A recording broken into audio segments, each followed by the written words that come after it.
How's it going, everyone? Jiivita here with a rather peculiar video. We are going to be breaking the Unbreakable block today. So if you're unfamiliar, at the very bottom of the world there's this special block called Mantle. If you're familiar with other games such as Minecraft, it might be called Bedrock. Basically, it's the floor of the world and you really can't break it. However, in Boundless at least, and I believe many other games, there are sneaky ways to be able to remove this immovable barrier, basically.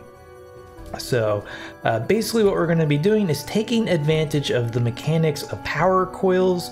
So the most flexible way of doing this is to set up your workbench so that there's this nice one block gap right here, and then we're going to place our power coils so that the direction of where the beam is going to go is going to be smashed up against the wall. If we put our power coils up here and then the workbench is smashed up against the wall, the power beam will literally clear the block.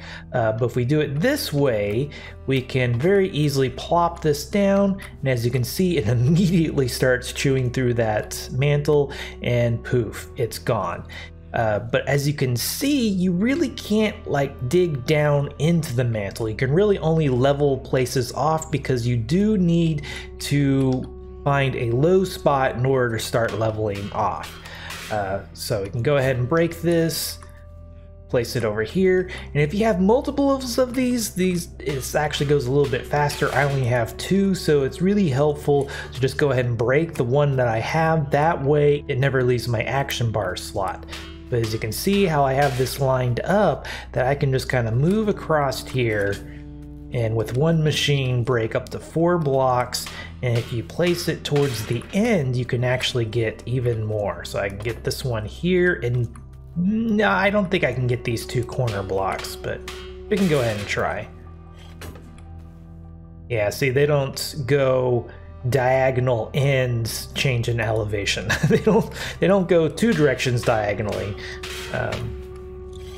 But yeah, so basically as long as there's at least a corner or a change in elevation like this, you can shave this off. Now, why in the world would you want to do this in the first place? Well, over the almost 2 years that I've been playing this game, I've heard a number of players kind of whine or complain or just request like, oh, it'd be really awesome to have this as a floor, but as you can see, it's not level. See, it goes down even further right here, it sticks up here, there's another bump over here. So to try to just dig down here and to use this as the floor of your base, it's kind of impractical. You might get lucky and find a decent patch to be maybe 1 room, but not a base of any real size.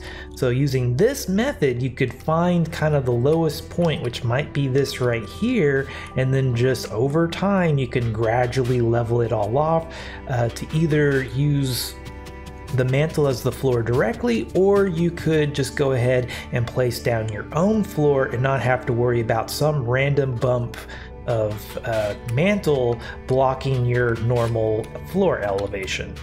And another reason why you might want to be down here, other than to use the mantle as a floor, is to be able to play with lava mechanics. Certainly you could go to a plant that has lava oceans. That would be a lot easier to play with lava, but if you're going for both of these things, then this is a way to achieve that. And while we're down here with all of this lava, we might as well show off a rather interesting setup over here. It's essentially a auto rock farmer. However, it is hugely impractical and a little bit dangerous in the sense that you could accidentally lose your coils if you're not careful. So the basic premise of this is that you're going to have a machine with these coils kind of like so, and have the water run through the coils. A little interesting tidbit about fluid mechanics and power coils is that it at least appears that lava cannot flow through the power coils, but water can. And basically what we're going to do is we're going to break this block. Lava is going to flow through this machine and then turn all of that water into rock. The power coils are then going to break the rock, and it's just going to rinse and repeat. We have water sources coming in from both sides here to feed these little holes right here.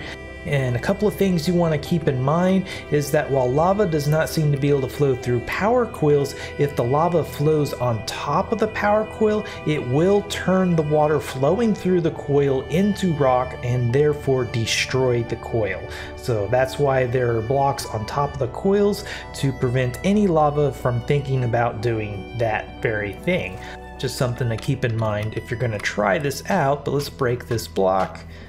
Lava's going to come flowing down through the machine, and all that water gets turned into rock, and our coils over here, there we go, now they're breaking. And as you can see, these coils take an insane amount of damage from doing this. So basically, to make this sort of work, you would have to have people just sitting here constantly repairing these things, and I'm pretty sure you could just go out and mine the stone faster using tools than you could repair these power coils. The advanced power coils do have a little bit more durability, but that also means you have more durability to repair, and I don't think it's really worth it. But it's kind of an interesting little side note of, well, it's possible, it's just not practical.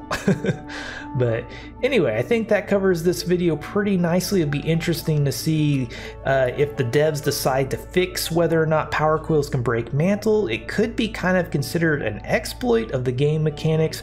However, since you can't really dig down into the Mantle, like you can't dig all the way through and fall through the world or anything like that, it's kind of it's a situational nicety for anybody that wants to build very close to bedrock.